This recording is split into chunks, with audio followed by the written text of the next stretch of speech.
Excuse me. Good afternoon, everyone. We are continuing on with Swami Trigunatita, his life and his work. This was the Swami who took over in San Francisco after Swami Vedanta left. Was it Vedanta who left there? Turiyananda had left, but I think Vedanta came in between or something. He was there for a few days. Anyway, last week we read about how Swami Trigunatita was going to go to Shanti Ashram, which was the retreat in the San Antone Valley that Swami Trigunatita had started. Swami Trigunatita's style was everyone went out and worked hard, meditated, and kept a regular schedule, but they didn't write rules. He said everyone just did it. Now, Swami Trigunatita had a list of rules for all the people who could come and take retreats. And last week when we read them, they seemed formidable to me. However, I don't think they were. It just, the way he listed it, it sounded like, oh my goodness. So,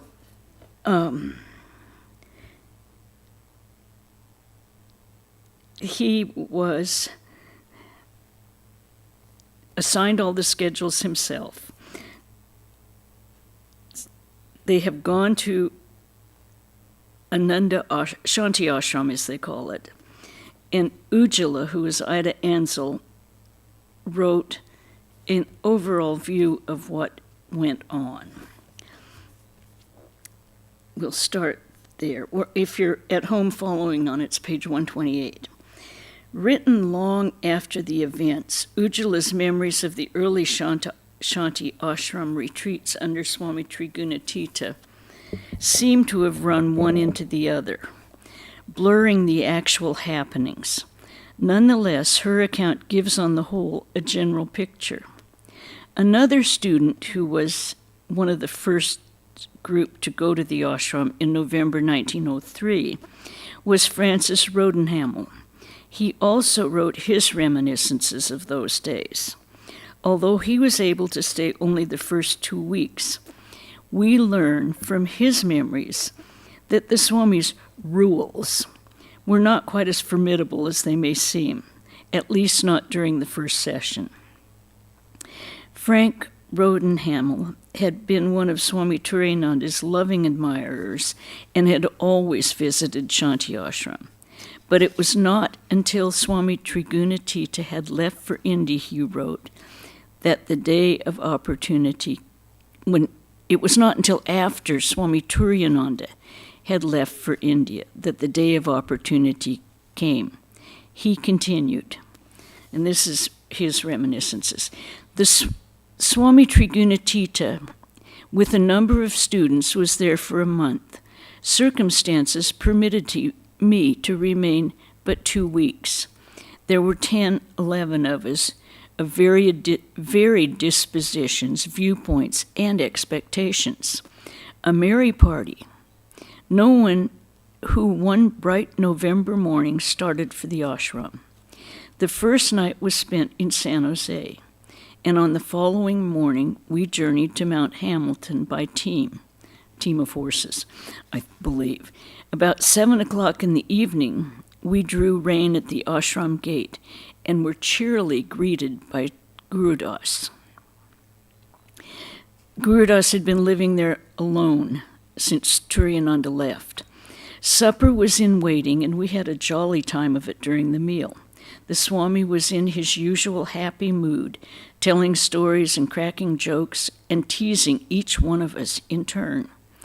After supper came the work of settling for the night. At first there was some confusion as to the allotment of tents, but finally things were temporarily arranged, and at 10 o'clock we were wrapped in slumber, dreaming of the morrow and of the succession of days to be spent there. The next day dawned bright and clear and was passed in putting up tents, settling into permanent quarters. There were 2 log cabins on the ashram. Guru Das's cabin, and the tool house. The meditation cabin was a light board affair about 12 by 15 feet in size, and a cabin once occupied by Swami Trigunatita was also of light boards. I think they meant plywood in those days. I know you can still visit Shanti Ashram, and the meditation cabin has no insulation. It's just there. The dining room was canvas built out from a shack, which was used as a kitchen. Each one slept in a tent. I was given the tent occupied on former occasions by Swami Trigunatita, the only place I really coveted. The ashram is just a segment of a typical California cow country. From the flagpole situated between the meditation cabin and the dining room, it extended to its eastern boundary on a rolling field of aromatic tarweed with here and there clusters of oaks.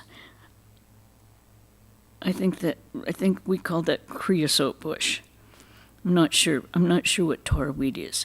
The western and southern portions were cut up into rugged ravines with successive chaparral, covered the hills with patches of pine, oak, and manzanita. The San Isabel Creek traverses the place in a southeasterly direction. Do you know how many acres it is?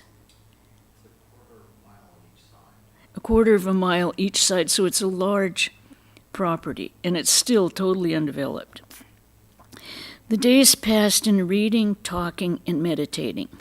Each one did his share in the practical work. The women took turns in cooking and washing dishes, and the men in carrying water, cutting wood, and odd jobs. On the surface, it was just a prolonged picnic. Under the surface, it was what each one made of it. The prolonged commingling of diverse dispositions in a new venture naturally gave rise to many occasions for self-restraint, and not a few for self-abasement. The Swami had a merry time of it, adjusting conditions as the adjustment was needed, and in giving advice and encouragement in general. He enjoyed himself and made no attempt to conceal it. He was bubbling over with good spirits and was ever ready for a romp or a contest of wits. Life at the ashram was routine. The days began at 5:30 in the morning and closed commonly at 10 o'clock at night. Guru Das was the first one up in the morning, taking upon himself the duty of arousing the camp. He would walk from tent to tent chanting Om, Om, Om, pausing at each unit until he received a response before proceeding to the next. Could a more auspicious opening of the day be imagined than to be aroused from sleep by the sonorous intoning of Om? There were 3 meditation classes a day, one in the morning before breakfast, again after lunch, and again after supper. Mr. Rodenhamel's memory played him false here. There was no lunch. They only ate 2 meals a day. At these classes, the Swami read something, after which we meditated. After that, we asked questions, talked, and made merry. Very pleasant memories cluster about the meditation cabin. The weather was cold, it being November, and we were forced to have warm fires while sitting. The odor of the burning wood filled the room as with the fragrance of incense. We sang and chanted, joked, told stories, and played with philosophical questions. Everyone had good intentions. The little band was welded together, I am sure, by the association into a bond which is sure to survive the present lifetime. 2 special practices were introduced by the Swami during my stay there, that of solitary retirement and that of the Duni fire. The retirement experiment consisted in each one going into retirement without food or water for 24 hours. The time was supposed to be devoted as continuously to prayer and meditation as possible. The period began at daybreak and terminated at daybreak the following day. The Swami made periodical rounds to see how each one was progressing. In the course of a few days, the Duni fire event took place.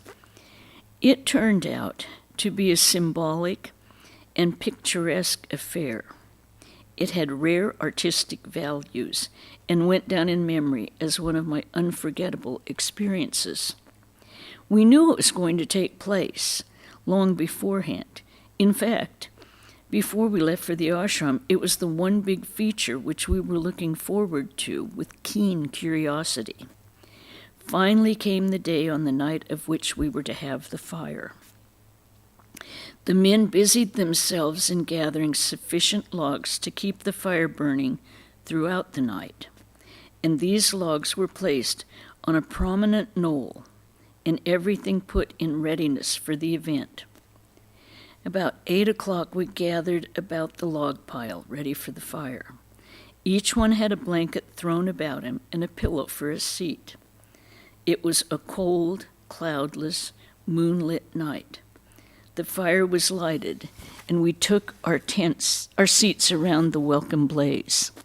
The flames shot up in the night, intensifying the darkness beyond, obliterating all distant objects, save the black outline of the hills silhouetted against the moonlit sky. For a time we sat in silence, each one apparently enjoying the novelty of the scene. Wrapped in blankets and seated cross-legged around the fire, it occurred to me that we resembled somehow a band of American Indians seated in council around their campfire.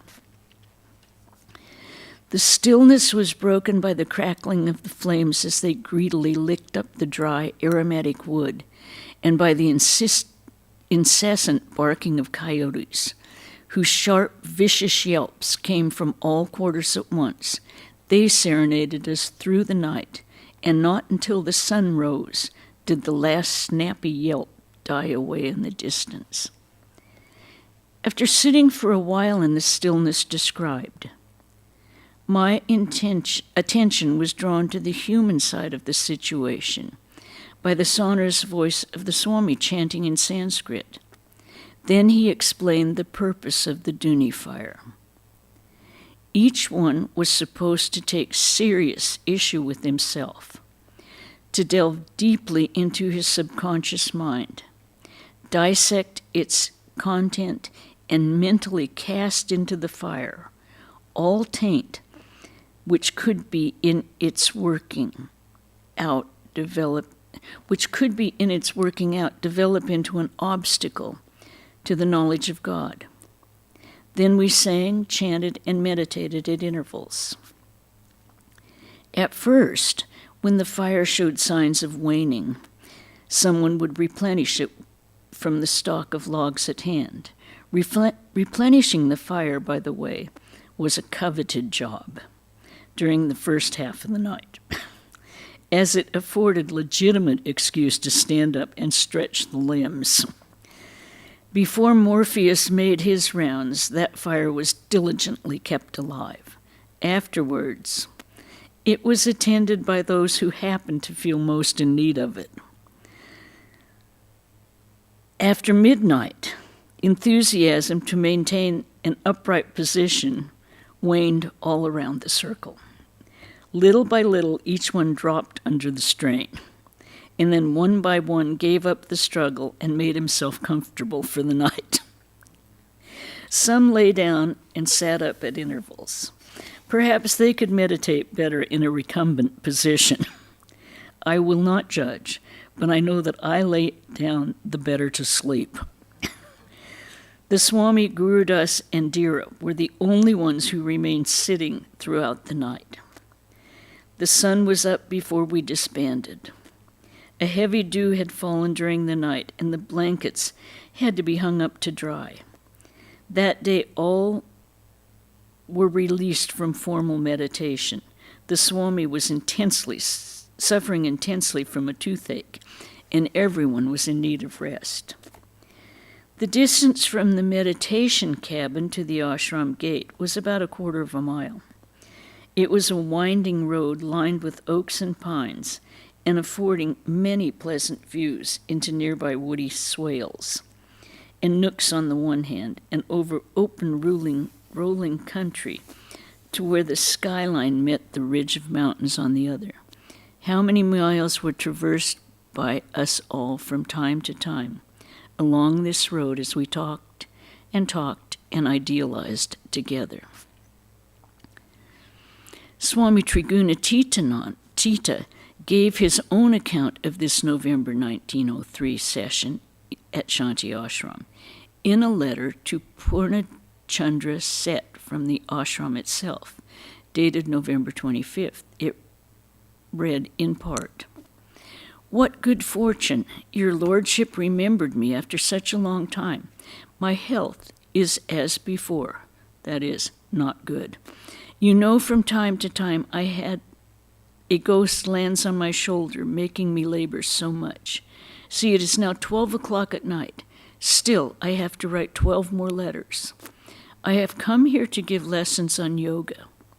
This ashram is in a valley in the midst of a deep forest.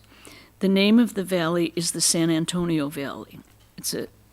Or the San Antone Valley. It's a very charming place. The nearest town is 50 miles away. There is no village or human habitation around here. From time to time, the students fast for 24 hours and practice yoga in their respective cottages. Today, 3 such students are doing that.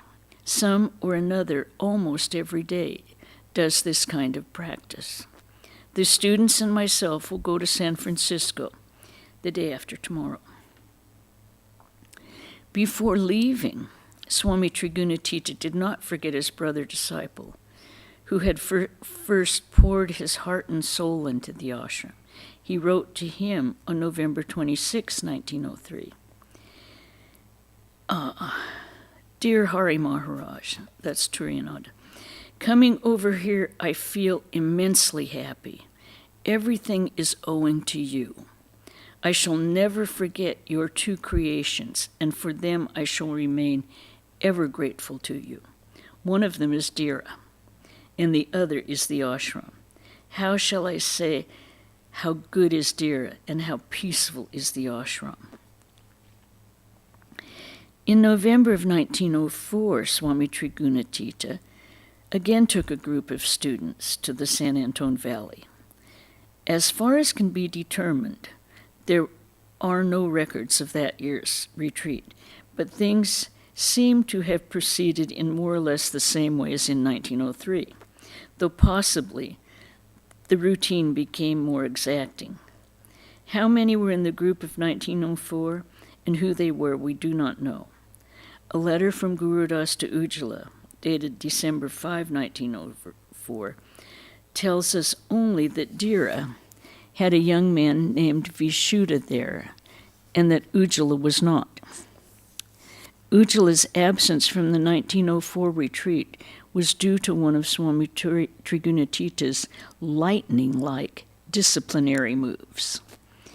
Her infraction had been to take fate into her own hands. Big mistake. Wanting to be free to attend the ashram visits whenever they might occur, she had given up a well-paying and secure job and had set up her own secretarial business.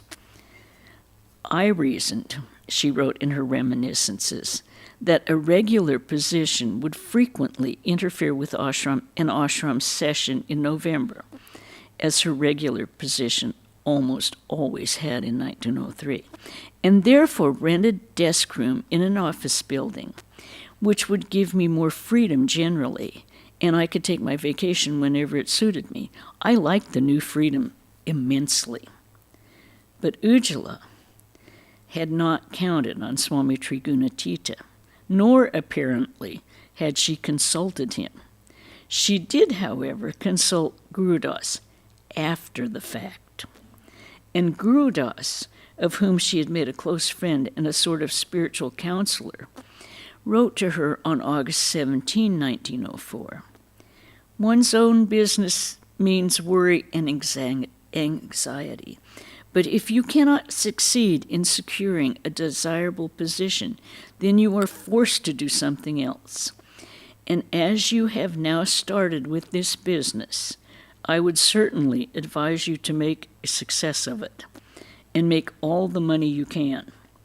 Do business in a business-like way, no namby-pamby. And then be careful about the expenditure of your money." What does Trigunatita say about it? What Swami Trigunatita said about it was probably the last thing Ujjvala expected to hear.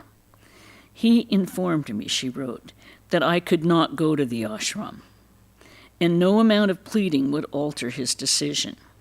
I had many friends there, however, who wrote letters telling me all the good things I was missing. They studied the life of St. Francis, among other things. The only letter available among those that Ujjvala received from the retreatants at that time was a short one from Gurudas. It was written on December 5, 1904, after the session was over. We have had such a very pleasant time. Everything was favorable. The weather was exquisite. Swami was in perfect health. Only Dira felt a little indisposed for a few days. Swami stayed again with me in the cabin. We had nice talks. The cabin was no doubt the log cabin, 12 by 11 feet inside, built in the autumn of 1902. From Swami Trigunatita, Ujjvala received a short note dated 16 November 1904. He expected her to be looking for a steady and well-paying position. "I hope, dear Ujjvala, you have by this time got a nice position," he wrote to her. "Your getting position means our getting help, isn't it, Ujjvala?" But Ujjvala, it would appear, liked her new freedom too much to give it up. She went on with her secretarial service, later taking as a partner one of the Vedanta students, Mrs. Reynolds, who was later called Mother Reynolds. Together they continued the enterprise for many years. Now, do we have any questions or comments before we go on to a little more about Shanti Ashram? Okay. In the fall of 1905, Swami Trigunatita's attention was given to furnishing the new Hindu temple, of which more later, and to moving into it. That year, therefore, there was no retreat at Shanti Ashram. Meanwhile, the trouble that had been brewing in the society for some time between the followers of Swami Trigunatita and those of Swami Trigunatita,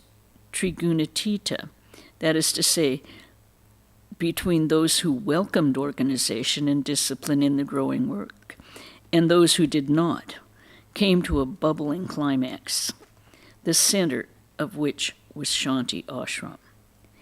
It would seem that Gurudas came for a time to San Francisco in the early part of 1905. To Ujjvala, he wrote from the ashram on April 4 of that year. "I have seen so little of you while in the city, but that was perhaps just as well. But may the Divine Mother grant that we may still meet and that we shall be helpful to each other in understanding this so complicated and confusing life." Clearly, Gurudas was not content, nor had he been as happy in 1904, as his letter to Ujjvala would lead one to think. To Swami Trigunatita, he confided his true feelings. "I got a letter from Gurudas of late," Swami Trigunatita wrote to Ujjvala in May 19th, 1904. "It was so sad and full of despair, and it pained me very much. Please do not tell Guru Das that I have written you this, for it will give him more pain. In January 1906, for reasons perhaps too many faceted to guess at, Guru Das wrote a long letter to Swami Trigunatita in which he suggested, rather unrealistically one thinks, and without much finesse, that the ashram be no longer subordinate to the San Francisco Vedanta Society, but be entirely separated from it and run as an independent, year-round retreat by someone other than the Swami in charge of the society. Not a good idea again. He expressed his willingness to take charge of the ashram if no one else could be found to do so. This suggestion was not taken in good part by the executive committee of the society, the members of which were indeed outraged. Along with a stiff letter from the committee to Guru Das, dated January 17, Swami Trigunatita sent his own note. Dear Guru Das, I have received your letter of 9th January 1906. I thought over your letter very carefully and afterwards forwarded it to the executive committee. The letter that you will get from the executive board bears my full consent and carries my sentiments. With my best wishes to you, yours and God. Guru Das replied on January 22nd, Dear Swami, your note has come to hand as also a letter from the executive committee. In my reply to the latter, I have explained myself fully. I will only repeat here that I feel sorry that my letter to you has been taken as an insult, and I wish to assure you that it carried no such intention. I expressed myself freely as I consider that the more honorable and the quickest way of coming to an understanding. It is my wish to assist in the work and not to retard the progress of any of its departments. As you cannot accept my propositions, and as you have no suggestions of your own, no choice is left me but to step out. That one in whom you have greater faith may take my place. Wishing you well, and also the work in hand, I am yours in the Lord, Guru Das. After that, and that was that. Even though Swami Trigunatita could never agree to splitting off Shanti Ashram from the society, making it an independent center, his feeling of personal warmth toward Guru Das was undimmed. It glows through the letter he wrote to him on January 24, 1906. Dear Guru Das, your letter of 22nd January, to hand today, the Society have accepted your resignation. We all thank you ever so much for what you have done for the ashram. May God bless you for that. Let me know if you like, when and where you are going. If you need any help in any way, please let me know. I shall be glad to do as much as I can for you. No matter where you are, if you like, you will write to me about your welfare. May God be with you. Whenever you will need any help anyway, no matter where you be, if you like, you will please let me know. I shall do to you as I do to my own brother. May God be with you. When you will give over the charge of the ashram, please give instructions when and how to pay the taxes. With my best wishes to you, yours ever in God, Trigunatita. Guru Das left the ashram he so much loved on February 2, 1906.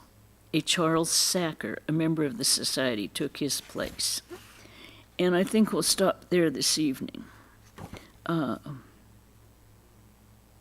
going to go on with more retreats at Shanti Ashram. We'll continue with those. Any questions or comments? Any questions from anyone in on Zoom. Yeah. What was Dira's English name? Dira? I was trying to remember. Do you remember? We'd read about it early. She was, I can't remember. She was, I believe she and her husband were the ones that had Swami Trigunatita stay in their home when he first arrived. Mr. and Mrs. Allen. Mrs. Allen? Might be. Yeah, dear Mr. Allen.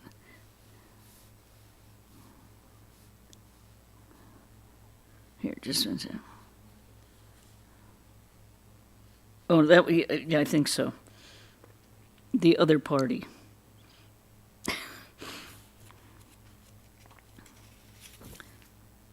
I'm not sure, though.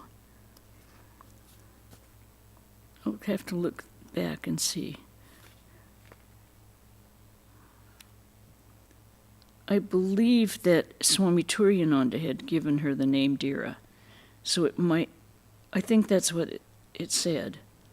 Yeah. Because he said he'd be ever grateful for two things with Swami Trigunatita. The two things he had made. One was Dira and one was the ashram, Shanti ashram. And later he calls her Dhirananda, but I don't remember her. I'm sorry? Later he calls her Dhirananda. Yeah, he calls her Dhirananda later on, but I can't remember her. Yeah. Oh, wait. 2 seconds. Remember, there's a page that lists all their names. When they first went to the ashram. Okay. Mrs. Bertha Peterson. Oh, Mrs. Peters. Was Dira. Okay. Okay. No questions, no comments. This upheaval happens often when a Swami dies and a new Swami takes over. There seems to be a faction that happens. My Swami did it this way, you're doing it this way, and the new people say Trigunatita is my Swami now. And they didn't know Turiyananda that well, but the people that knew Turiyananda well, my Swami did it another way. This is quite common, as Ramakrishna said. If Buddha, Allah, and Jesus all were in the same room, there would be perfect agreement. If their followers were in the same room, there would be disagreement and war and all kinds of things. We get attached, and we think we just get attached, that's all. Okay, so this Saturday night, we will have, at 5 o'clock, we'll have Swami Sarvadevananda's Bhagavad Gita class here in the temple. He will give the lecture on Sunday called The Three States of Chaitanya. That's on the 15th. On the 21st, the next Saturday, will be our Karma Yoga Day. Things got a little confused this month, so Karma Yoga Day is a little later. Please come. Come 9:15 to the convent. We'll have our list of jobs, and we'll all have lunch together afterwards. We will continue the reading Swami Trigunatita next Wednesday, and then on the 21st, Saturday night, we'll be back with the Gospel of Sri Ramakrishna with Swami Chidbrahmananda, 5 o'clock. Wednesday will be 5 o'clock in the temple. Saturday will be 5 o'clock in the temple. Okay. And then, 22nd, we'll have Swami Mahayogananda, who hasn't been up in a little while, and he'll be giving the talk will be meditation, the first steps. So you have things to look forward to. 3 states of Chaitanya, and then meditation, the first steps. Okay? Good to see you all on Zoom. Om Shanti, Shanti, Shanti. Hari Om Tat Sat Sri Ramakrishna Arpanamastu.